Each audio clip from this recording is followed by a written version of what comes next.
ये खबर सियासत के गलियारों से है, लेकिन इसका दिल इंसानियत से धड़कता है।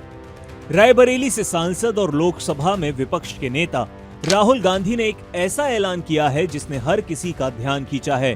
उन्होंने जम्मू कश्मीर के पुंछ जिले के उन 22 बच्चों को गोद लेने का फैसला किया है जो हाल ही में हुए भारत पाकिस्तान संघर्ष में अनाथ हो गए थे। गोद लेने का मतलब है कि राहुल गांधी इन सभी 22 बच्चों की पढ़ाई का पूरा खर्च उठाएंगे, सिर्फ स्कूल तक नहीं बल्कि उनके ग्रेजुएट होने तक। और अगर ये बच्चे आगे कोई प्रोफेशनल कोर्स करना चाहेंगे तो उसका खर्च भी राहुल गांधी ही उठाएंगे।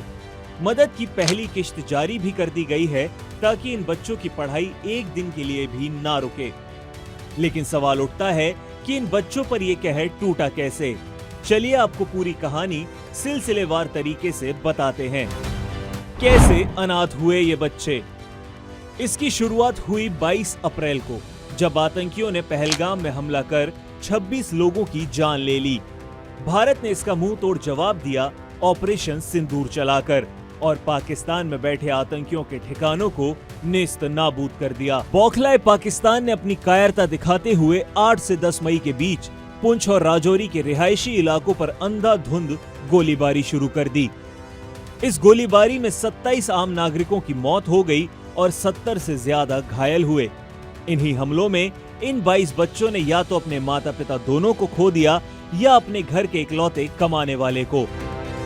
जब राहुल गांधी पहुंचे जम्मू कश्मीर, इस तबाही के कुछ ही दिनों बाद 24 मई को राहुल गांधी पुंछ पहुंचे। उन्होंने सिर्फ भाषण नहीं दिए बल्कि पीड़ित परिवारों के बीच बैठकर उनका दर्द बांटा। उन्होंने स्थानीय कांग्रेस नेताओं को एक सर्वे करने और उन सब से जरूरतमंद बच्चों की लिस्ट बनाने को कहा जिनका भविष्य दांव पर लग गया था। सरकारी रिकॉर्ड से मिलान के बाद 22 बच्चों की फाइनल लिस्ट तैयार की गई। अपने दौरे पर राहुल क्राइस्ट पब्लिक स्कूल भी गए। ये वही स्कूल है जहां पाकिस्तानी गोलीबारी में मारे गए 12 साल के जुड़वा बच्चे उर्वा, फातिमा और जैन अली पढ़ते थे। वहां राहुल गांधी ने बाकी बच्चों से जो कहा वो दिल छू लेने वाला है। उन्होंने कहा, मुझे तुम पर बहुत गर्व है, घबराओ मत, सब कुछ फिर से सामान्य हो जाएगा। तुम्हारा जवाब इस घटना को लेकर ये होना चाहिए कि तुम खूब मन लगाकर पढ़ाई करो, दिल खोलकर खेलो और स्कूल में बहुत सारे दोस्त बनाओ।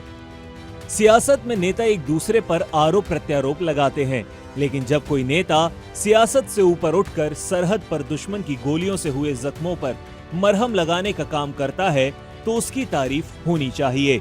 राहुल गांधी की ये पहल उन 22 बच्चों के लिए सिर्फ आर्थिक मदद नहीं है, ये एक भरोसा है, एक यकीन है कि नफरत की आग में उनके सपनों को जलने नहीं दिया जाएगा।